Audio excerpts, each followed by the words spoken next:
મોટા સમાચાર મળી રહ્યા છે, કારણ કે જે હરિયાણાના પરિણામોને જોતા, એક્ઝિટ પોલ્સને જોતા અને રુઝાનને જોતા દિલ્હી હાઈકમાન્ડ, દિલ્હી કાર્યાલયમાં ઉત્સાહ જોવા મળી રહ્યો હતો કોંગ્રેસના સમર્થકોનો. એ ઉજવણી અત્યારે અટકી ગઈ છે. દિલ્હીમાં કોંગ્રેસ મુખ્યાલય પર સન્નાટો છવાઈ ગયો છે, કારણ કે રુઝાનમાં ભારતીય જનતા પાર્ટી આગળ આવી ગઈ છે. 46 બેઠકો પર भारतीय जनता पार्टी, कांग्रेस 38 बैठक पर. अजय अपने साथ जोड़ाया है. अजय, सन्नाटा छा गया है क्योंकि यहाँ पे उत्साह था, उमंग था, चूंकि माहौल बदलता दिख रहा है वहां पे.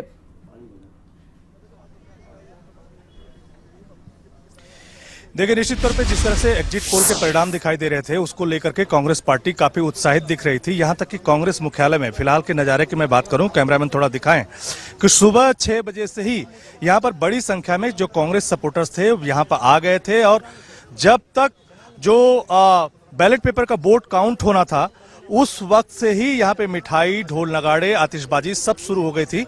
लेकिन ज्यों ही काउंटिंग का रिजल्ट धीरे धीरे या रुझान जो है वो बदलना शुरू हुआ, तब से यहाँ पर लगभग सन्नाटा छा गया है.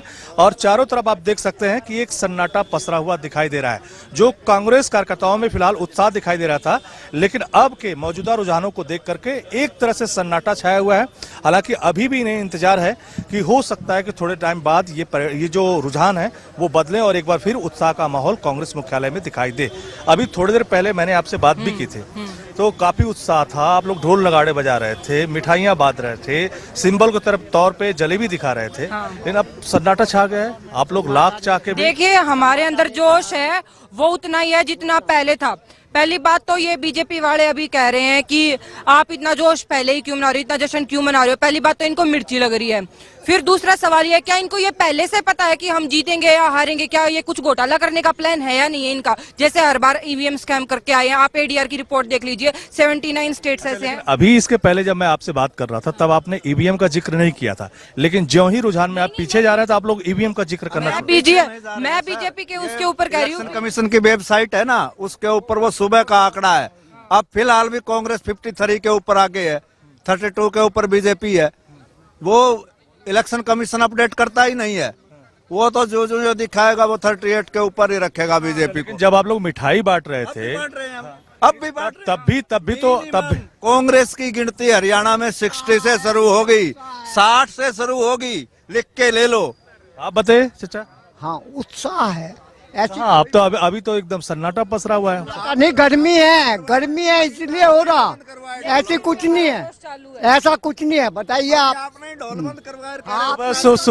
सुबह 10 बजे सुबह 10 हम देखिए नहीं, पहली बात हम यहाँ पे इकट्ठे क्यों हैं? ताकि मिलके सेलिब्रेट कर सके. और यहाँ पे शाम तक हैं, क्योंकि हमें पता है कि हम जीतने वाले हैं और जीत चुके हैं. क्योंकि 60 से ऊपर सीटें दिखाएंगे हम कांग्रेस की. गांव में इनको घुसने नहीं दिया कि सीटें कहां से. हम दावे से कह रहे हैं हम जीत चुके हैं हरियाणा.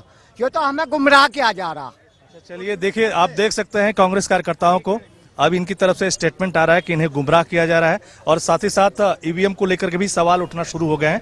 लेकिन ये जरूर है कि सुबह 6 बजे से जो जश्न का माहौल कांग्रेस मुख्यालय में दिखाई दे रहा था, उसमें अभी थोड़ी शांति है, या कह सकते हैं कि भीतर एक डर समाया हुआ है कि कहीं जो रुझान अभी दिखाई दे रहे हैं वही सच साबित न हो. लेकिन इन्हें अभी भी उम्मीद है कि जैसे जैसे काउंटिंग बढ़ेगी, रुझानों में कांग्रेस पार्टी एक बार फिर आगे बढ़ेगी. लेकिन फिलहाल कांग्रेस पार्टी में सन्नाटा है. जी बिल्कुल अजय, जुड़े रहिएगा. એટલે જેમ જેમ આંકડા બદલાય છે, रुझान બદલાય છે, એમ સમર્થકોના શબ્દો પણ બદલાતા જાય છે. હાલ रुझान સામે આવી રહ્યા છે. જોવાનું રહેશે કે ચિત્ર હજુ પણ પલટાય છે કે પછી આવી જ રીતે આગળ વધે છે, કારણ કે જેવી રીતે આંકડા બદલાય છે એની સાથે આ તમામ નેતાઓની અને કાર્યકર્તાઓની દિલની ધડકનો પણ વધતી હશે. એક નાનકડા બ્રેક માટે રોકાઈશું. આ સતત ચર્ચા કરતા રહીશું, પરિણામો જોતા રહીશું. એક બ્રેક માટે રોકાઈશું.